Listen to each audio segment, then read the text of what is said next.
चोरी की गई चीज पर क्या चोर का अधिकार होता है। कंधार राज्य में सुकेन नाम का राजा राज्य करता था। उसकी पत्नी का नाम मंदाकिनी और पुत्री का नाम कलावती था। जब राजकुमारी यौवनारंभ अवस्था में पहुंची तो उसने एक दिन नगर में आयोजित होने वाले वार्षिक उत्सव को देखने की इच्छा प्रकट की और वह उत्सव देखने नगर के बाग में गई। वहां एक ब्राह्मण का पुत्र आया हुआ था। दोनों ने एक दूसरे को देखा और प्रेम के बंधन में बंध गए। समारोह के बीच एक पागल हाथी दौड़ता हुआ वहां आया। ब्राह्मण का पुत्र राजकुमारी को बचाते हुए उसे अपने साथ भगा ले गया और उसने राजकुमारी की जान पागल हाथी से बचा ली। कलावती महल में पहुंचकर ब्राह्मण के पुत्र के लिए व्याकुल रहने लगी। उधर ब्राह्मण के पुत्र का हाल भी कुछ कुछ राजकुमारी जैसा ही था। वह एक सिद्ध बाबा के पास गया और अपने मन की सारी बातें बताई।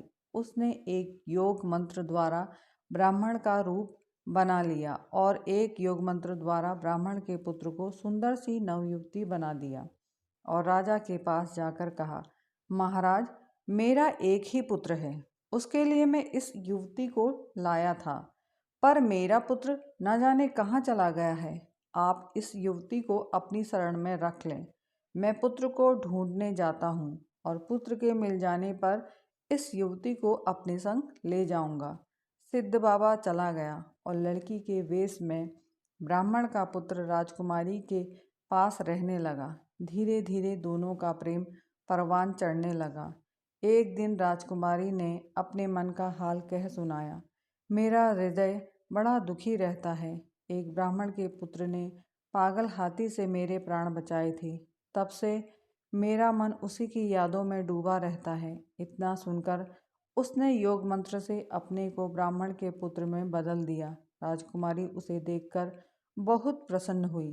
तब से वह रात को रोज योग मंत्र द्वारा ब्राह्मण का पुत्र बन जाता, दिन में युवती बना रहता। दोनों ने चुपचाप विवाह भी कर लिया। कुछ दिन बाद राजा के भाई की पुत्री संगीता का विवाह दूसरे राज्य के राजा के साथ होना तय हुआ।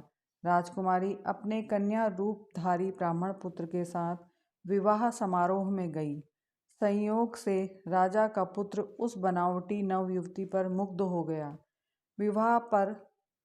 विवाह होने पर वह संगीता को घर ला तो गया, लेकिन उसका हृदय उस सुंदरी के लिए तड़पने लगा।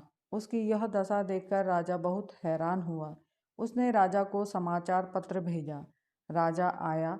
उसके सामने प्रश्न था कि अमानत के तौर पर रखी हुई नवयुवती को वह कैसे दे दे। दूसरी ओर यह विपदा थी कि अगर ना दे तो राजा का पुत्र मर जाएगा। बहुत विचार विमर्श के बाद राजा ने दोनों का विवाह करवा दिया। कन्या का वेशधारी ब्राह्मण के पुत्र ने यह शर्त रखी कि उसका यह पति 5 महीने तक देश विदेश भ्रमण करेगा, तब वह उससे बात करेगी। राजा के पुत्र ने यह शर्त मान ली। विवाह के बाद वह उसे कलावती के पास छोड़ देश विदेश भ्रमण पर चला गया।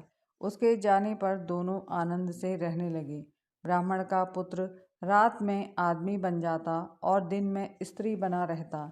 जब 5 महीने बीतने को हुए तो वह एक दिन कलावती को छोड़कर भाग गया। उधर सिद्ध बाबा एक दिन अपने शिष्य बालकृष्ण को युवा पुत्र बनाकर राजा के पास लाया और उस युवती को वापस मांगने लगा।